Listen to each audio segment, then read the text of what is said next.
नमस्कार दर्शक बंधु। आज समाज रे नारी उपरे अत्याचार उत्कट होबार लगिलानी।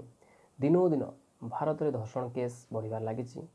भारत वर्ष में वार्षिक 34,000 और दिन को 91टी धर्षण केस रेजिस्टर हो, मात्र दोषी को दंड मिलवा परिवर्ते रेजल्ट 0। दीर्घ 8 वर्ष पर निर्भया केस रे शुणाणी है, दोषी को दंड मिलला, मात्र कौन निर्भया को जस्टिस मिलला कि? जदि उपयुक्त न्याय था तेबे उत्तर प्रदेश रे हासरत केस पुनरावृत्ति घटना था। निर्भया केस दोषी को फांसी दिहला, हैदराबाद केस रे एनकाउंटर कराला, मात्र कौन प्रकार अपराधी मान फरक पड़लानी। रेप केस दिनों दिन बढ़िबार लगी। किछि अघटन घटीगला परे शोइथिबा जनता राजरास्ता को आसी कैंडल मार्च करिवो, दोषी को दंड देवाई रास्ता रोक करिवो, टायर जालिवो, सरकार को दोष देव, पुलिस को दोष देव, प्रशासन को दोष देव एवं न्यूज चैनल माने घंटा घंटा धरी न्यूज प्रसारण करेंगे, प्रिंट मीडिया रे छपा हवा घटना। किंतु यार मूल कारण कौन? बारंबार आम सोसाइटी घटुची घटुची, यार मूल कारण कौन? से आम अणदेखा करुचे, यार प्रतिशोध करने को चेष्टा करूना। कौन न्यूज चैनल एप्रति सचेतन नुहति। आम देश आ ज्ञानी गुणी मुनिरसों देश हो रही। भारतवर्ष एक बलात्कारी मान देश हो चराभूई हो जाए। संस्कृति संपन्न महान भारतवर्ष में एपरी होउची काहेकि? यार मूल कारण कौन? यार मूल कारण हूँ चलचित्र को अश्लील वेबसाइट।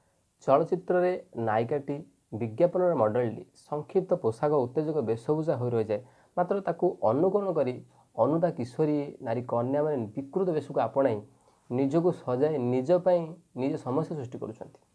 सामाजिक वातावरण में आउ पवित्रता रोना। वैषयिक कौशल अपप्रयोग, मोबाइल इंटरनेट्र अश्लील दृश्य, फेसबुक संपर्क सस्ता हो लगाम छड़ा टीवी चैनल सते जेपरी भारतर रक्षणशील सभ्यता विरोध में चक्रांत करुछंती। वर्तमान समय चलचित्र अश्लीलतार चरम सीमा लगिला। दिन को दिन अश्लील वेब सीरीज मात्रा बढ़िबार लगी। यही सबू अश्लील दृश्य को बंद करने केबे आम स्वर उत्तोलन करूना कि या बंद करने राजरास्ता को आसुना, बंद करने मतलब चेष्टा करूना। छोट छोट पिला बसी यदि प्रार्थना देखुचे से अश्लील आडभटाइजमेंट आसूँ। हिंदी ओडिया द्वि अर्थबोधक अश्लील संगीत शुणा पसंद करुचे।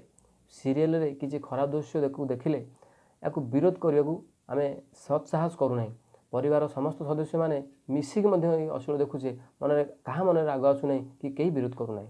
एमती कमेडी नाम फिल्म रे नग्नता को देखुचे। यही सब दृश्य ही आम समाज में बलात्कारी मान बढ़ेबार सहयोग करुचे। झीटर सर्वनाश हो सारा मन राग आसो, दोषी को कौन कौन दंड दिज्व, केते शीघ्र दंड दिज्व से मत देवे। प्रकृति में कौन दंड देले रेप केस कमिज कि ना?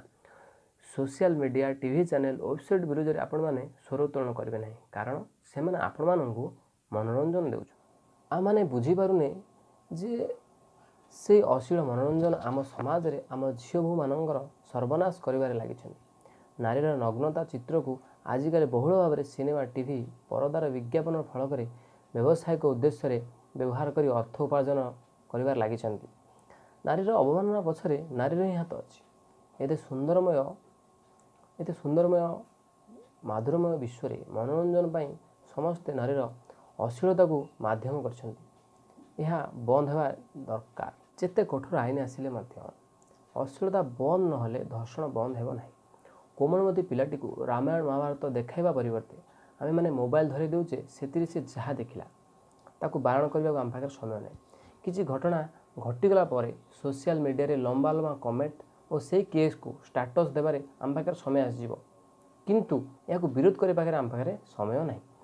ये दुनिया रे ये धर्षण रूपक महामारी को दूरीकरण करने कई ध्यान देना। आगुरी जहाँ समाज घटुला ताहा आम सिनेमा देखुले, मात्र एवं जहाँ सिनेमा देखुचे ताहा युवक युवती माने समाज में घटे चलती। अश्लील आर्ट सिनेमा वेब सीरीज बंद नहेले तेबे कौन सी झील निर्भया, आसिफा, बेबिना, ट्विंकल परी बर्बाद हो जाए ए सन्देह ना। तेणु आपण झील को बंचेबा पड़ो। न्यायालय, आईन कानून सरकार ऊपर निर्भर न करी निजे प्रयास करतु। जदि रक्षण न रुहे ताले अपसंस्कृति रूपक राक्षस बलात्कारी सृष्टि कर चलिए। तेणु शेष में कहबी, जत्र नार्यस्तु पूज्यते तत्र रमन्ति देवता। नमस्कार।